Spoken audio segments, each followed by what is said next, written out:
Hi guys, miss you all. Thanks for tuning in and watching this video. So we're gonna go over the PowerPoint that you guys have to be working on right now. There are questions embedded into the PowerPoint that you should be answering. I also wanna go over and talk to you guys a little bit about World War II. So as we know, World War II is going to come after the Great Depression. And it's really what gets the United States out of the Great Depression, okay? So some people think that it's the New Deal actions that got us out, but it really was World War II. Why do you think World War II is going to get us out of the Great Depression? Think about that for a few seconds to try to think why a war would get us out of a depression.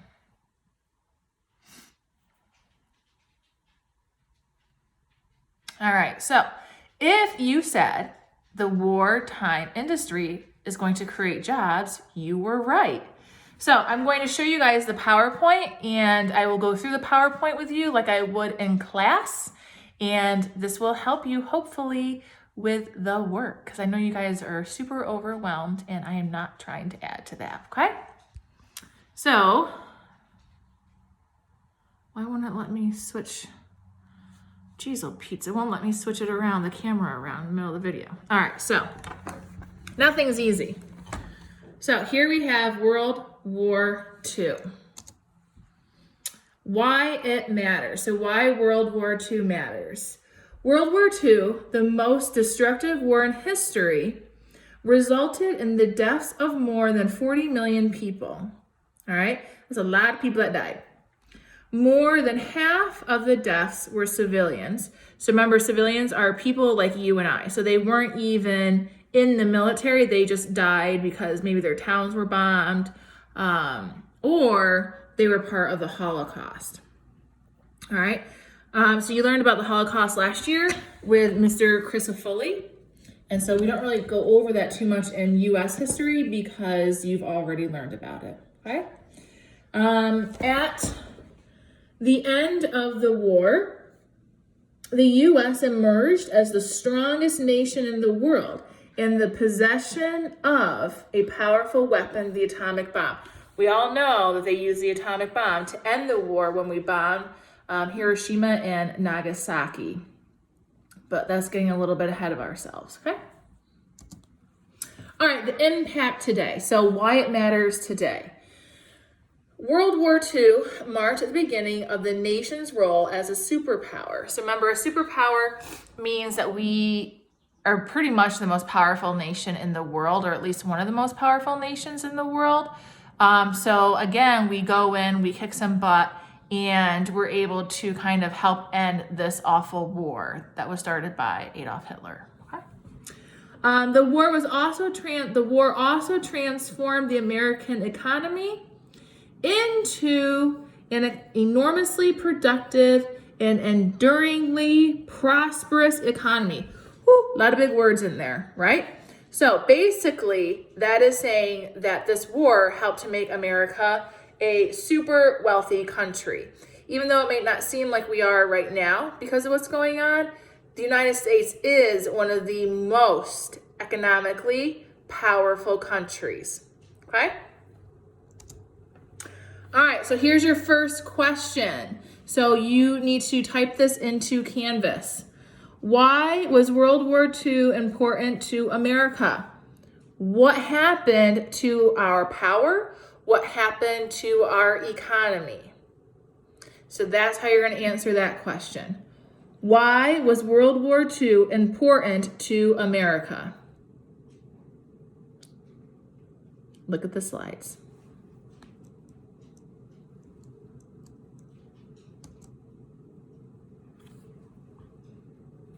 Players. So who was in World War II? Players. I know you guys miss me. All right, rise of dictators. So this is, if I was teaching global studies, I would tell you this is probably one of my most favorite things to teach about, the rise of dictators and how they all rose to power. Because it's actually pretty amazing how they rose to power. And to me, it's crazy how small and weak Hitler was to begin with, and that he was able to have so much power and brainwash so many people. So there's a really good series on the History Channel called The World at Wars, and if we were in school, we would have watched a little bit of it, because I have the DVDs, but unfortunately we're not there, so you can try to YouTube it. It's on the History Channel. If you are bored and want to watch something, okay? So we have Hitler, we all know about him. He was from Germany. Mussolini, he was from Italy. Okay, he was a newspaper journalist, and he was a huge anarchist, and so he wanted to overthrow the government of Italy, which he obviously did. And he also looked up to Hitler. And then we have our boy Joe Stalin, who was the leader of Russia, and is going to kill a lot of his own people as well. Okay? These are the bad guys. All right, Japan. Thought they could solve Japan's problems by expanding power in Asia. So Japan did not have a lot of power, but they were going to try to take over some of China. So in 1931, they launched an attack in the province of Manchuria in northeastern China. So that's going to be an area close to Japan. 1937 invaded northern China, moving southward until it occupied most of the country. In 1940, signed a pact of alliance known as the Axis with Germany and Italy. So I like to refer to them, I like to go off President Bush and refer to them as the axis of evil. So they were in the war together, Germany, Italy, and Japan. The United States wanted to remain neutral, so we did not want to pick a side. So a lot of the readings in that review book I gave you use this word isolationist. And so the regents will use this word isolationist. So a lot of people are in isolation right now because they can't go anywhere, right? Because they're sick. So we, again, wanted to stay neutral. We wanted to keep to ourselves. Isolationist ideas became even stronger in the early 1930s.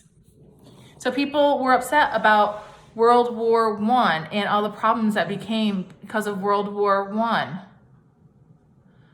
So we wanted to stay out of Europeans' affairs, okay?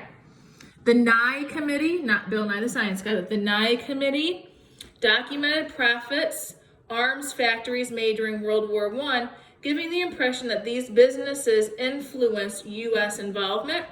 Passage of the Neutrality Acts in 1935 and 1937. Don't worry so much about that one.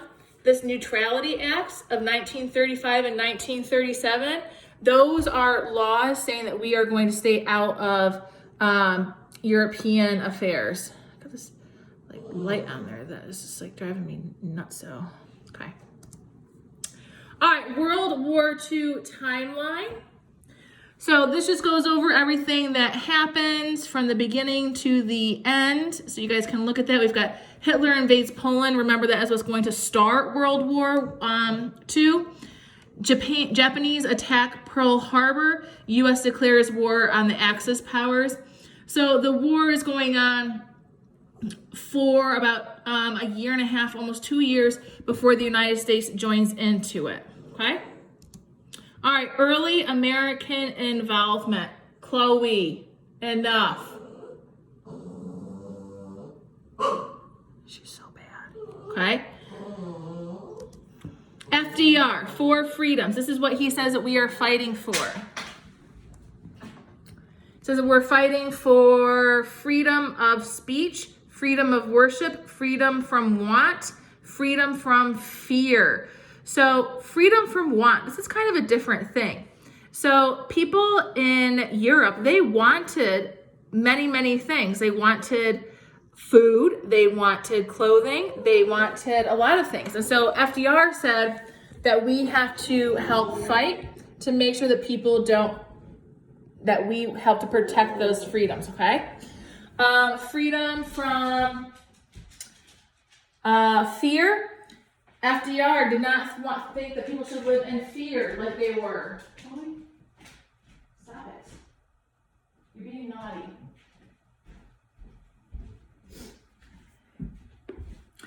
All right, freedom from fear. Imagine living in Europe right now and you're being taken over by a dictator, aka Adolf Hitler, and if you speak out against him, you'll die. People are being bombed all the time. So FDR really believed that we need to fight for these freedoms. All right, why do you think FDR was fighting for the 4 freedoms? Why do you think he thought those things were important?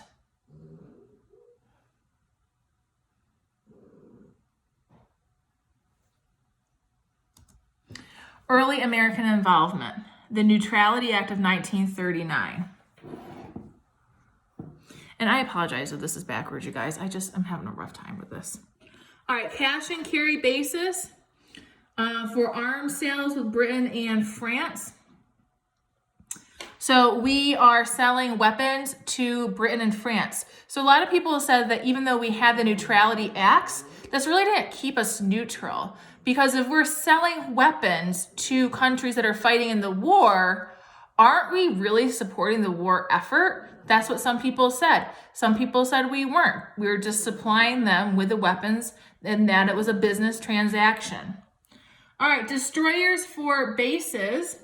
In 1940, we give Britain an old American destroyers in exchange for their right to build American bases on British-controlled Newfoundland, Bermuda, and islands in the Caribbean.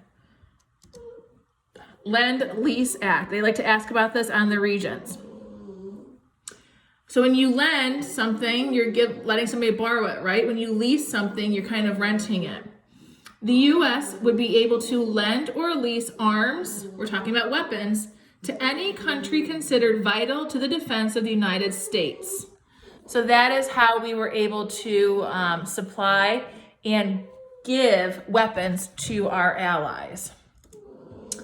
How would the Lend-Lease Act bring the U.S. into the war? So I'm going to think about that question for a little bit. I'm going to try to wrangle my dog.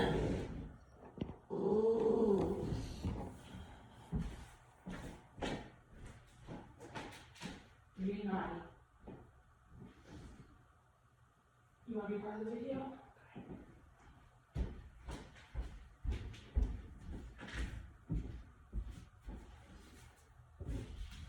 Okay. All right, we're back. She demands a lot of attention. All right, escalating tensions with Germany. September 1941, German U-boat fired on American ship, radioing the U-boat's position to the British. FDR responded to shoot on-sight policy toward German submarines. So again, not so neutral. October 41, Germans target 2 American destroyers. Escalating tensions with Japan. Britain needed to keep most of its navy in Asia to protect their interests there from Japan. As Germany kept taking out British ships, the British had to pull some from Southeast Asia to the Atlantic. Enter FDR, introduced policies to discourage Japanese from attacking the British Empire.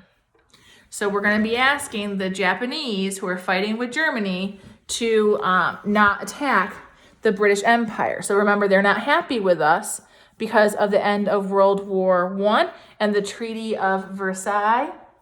Right, sweet pea? And so how do you think they're going to react to that? Probably not very well. All right, 1941. FDR began sending Lend-Lease aid to China in an effort to assist the Chinese in preventing the Japanese from attacking elsewhere. Did not work. Japanese sent troops into Indochina. So we were supporting the Chinese, who the Japanese were fighting. More escalating tensions. Remember, escalating means going up, okay? FDR responds, they froze all Japanese assets in the U.S. forced the amount of oil being shipped to Japan. Reduced the amount of oil being shipped to Japan, sent General Douglas MacArthur to the Philippines to build up American defenses. I don't think they're going to be very happy about that. So guess what they do? Japanese respond. War in China now in jeopardy because of a lack of oil and other resources.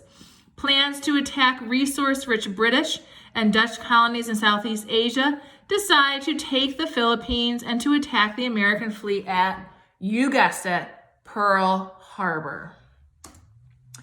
Do you think Japan was justified in attacking Pearl Harbor? Why or why not? Explain your answer. I want you to take your sense of pride in being an American or living in America, your sense of loyalty to America, if you have any.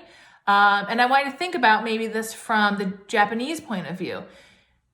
Do you think they were justified in doing what they did? So when I say justified, do you think that they were right in attacking Pearl Harbor? So now you just have some pictures of the Pearl Harbor attack. So this is FDR's speech yesterday, December 7th, 1941, a date which will live in infamy. That is the very famous line. Changes on the home front. So when we talk about World War II, we talk a lot about how things are going to change here in the United States, okay? So these are going to be pictures of women working. This is Rosie the Riveter. She was a very famous person. She actually just recently died, saying, we can do it. And here she is going to work in a factories. Keep them flying, appreciate America. Come on, gang, all out for Uncle Sam, Mickey. So they even got Mickey Mouse involved. Keep them flying, Miss USA. Victory waits on your finger, so you should go out and you should be working. All right, U.S. Army Air Corps. For all my military folks out there, this is going to be when, after World War II, this is when the Air Force is going to break away because they realized during this war how important air was, like the planes were to the war. All right, mobilizing the economy. Government signed cost-plus contracts. Government agreed to pay a company whatever it costs to make a product, plus a guaranteed percentage of the cost as profit. The more a company produced and the faster it did all the work, the more money it would make. So this is going to be kind of how we're able to get out of the Great Depression. War Production Board, WPB. Authority to set priorities and production goals and to control the distribution of raw materials and supplies, okay? So because we needed so many products for the war, they are going to decide who gets what for raw materials. So like trees, like lumber, rubber, oil, cotton, things of that nature. Still problems, clash with military who continue to sign contracts without consulting the WPB. Solution, Office of War Mobilization, settle arguments. Mobilizing the economy, War and Price Control, Office of Economic Stabilization, regulated wages and the price of farm products. So do you remember during the Great Depression, farm products the prices were drastically falling, and so the farmers were not able to make money. So now they are going to start making more money, and the government's going to step in and help. Okay. All right, blue points, red points. So we are rationing again. Kind of like people had to ration their toilet paper for a little bit. So rationing, limiting the availability of many products to make sure enough were available for military use. Meat and sugar were rationed for the Army. Gas was rationed, driving restricted, and speed limit was set at 35 miles an hour. Ration coupons. Blue controlled processed foods. Red controlled meats, fats, and oils. Give over enough coupons to cover your purchases. So people would get these coupons, and in order to, like if you want to get some chicken, you better make sure you have enough red coupons to get that chicken, because if you didn't, You're not getting that chicken. All right, so people, to supplement what they couldn't get because of the rationing, they created victory gardens. They planted gardens to produce more food. Any area of land may be a garden. Government encouraged these. Scrap drives collected spare rubber, tin, aluminum, and steel. Donated pots, tires, tin cans, car bumpers, broken radiators, and rusting bicycles. Collect bacon grease and meat drippings. Paying for the war, federal government spent more than $300 billion. So they raised taxes, issued war bonds. We talked about bonds during World War I. All right, so buying a bond, you're loaning money to the government.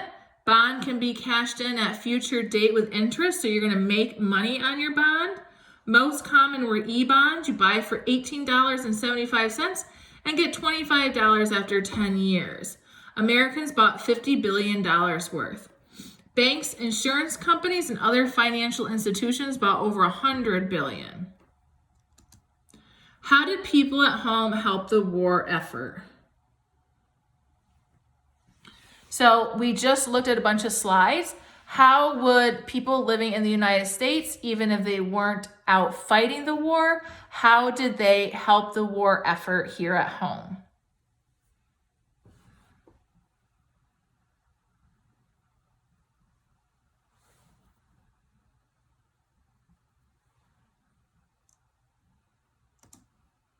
So these are some pictures.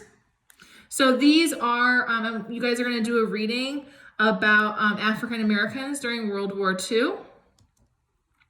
So here is a political cartoon, which you're going to answer a question about after this. It says, listen, maestro. So that's the maestro. If you want to get real harmony, use the black keys as well as the white. So they have black labor, and if you notice, there are spider webs on them, and then you have white labor. So what I want you to think about, and you can notice, so this is a piano or like an organ, and usually if the organ is being used to the best of its ability or to like make the loudest noise, you would see smoke or air coming out of all of these. And so Uncle Sam is this guy. War industry is this guy. And he's saying use the black labor and white labor together. Because when you see the spider webs on the black keys, that is telling us that they were not using the black labor. What do you think is meant by the previous cartoon? This cartoon, what are they trying to tell us? Look at the keys. What should they be using?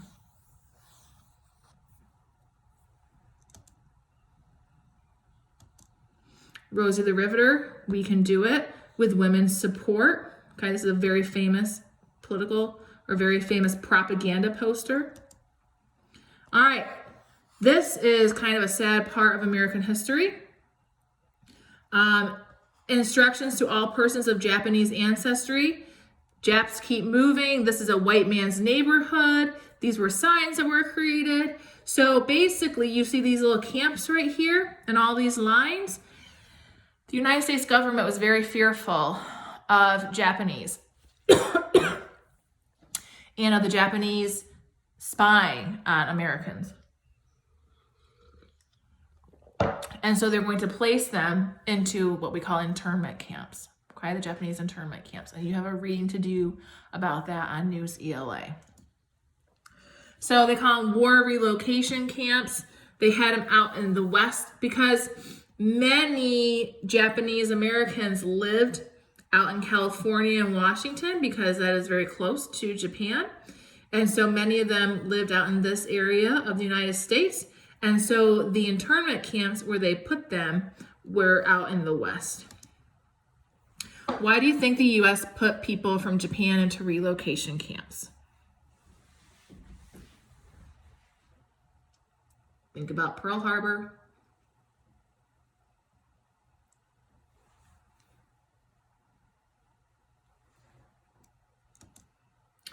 Korematsu v. United States, very important Supreme Court case.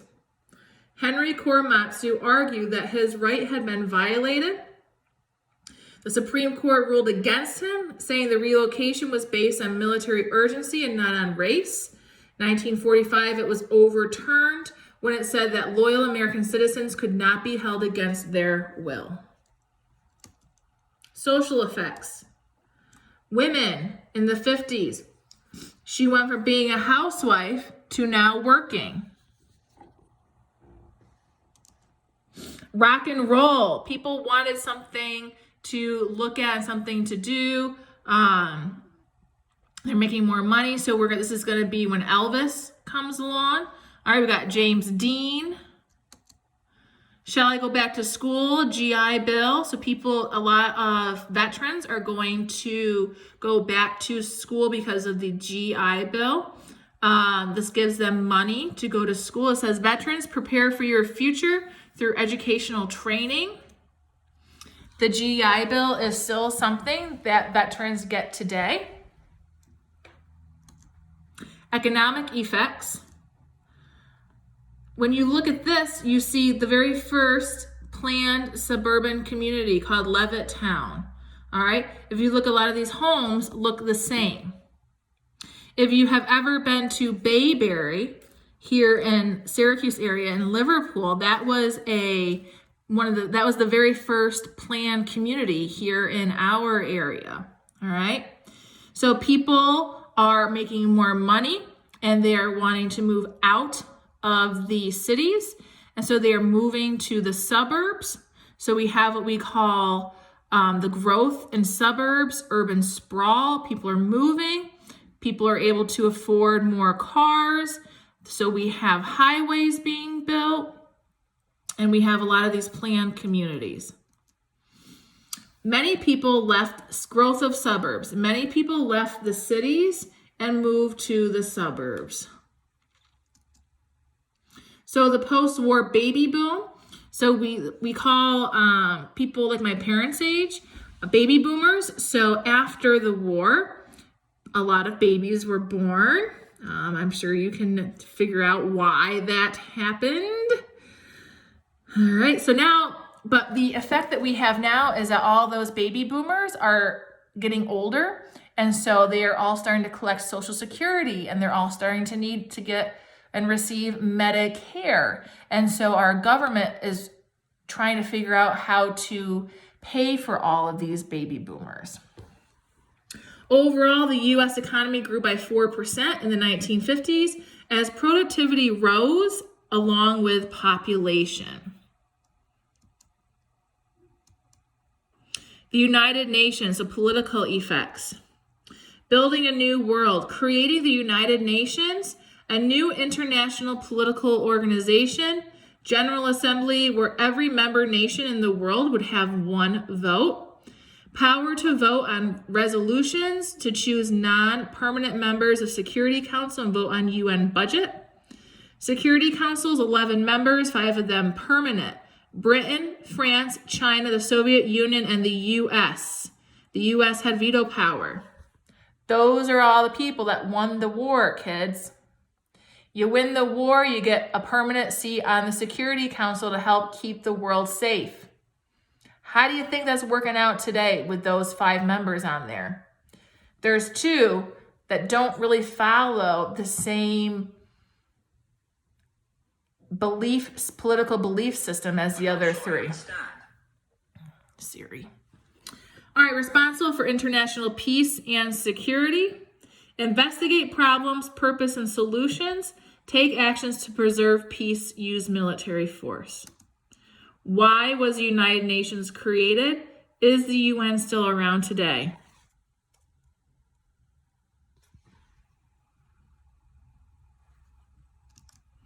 Building a new world, putting the enemy on trial. So you guys probably talked about this last year, the Nuremberg trials, where they put all of the people that were accused of war crimes on trial, and they were convicted.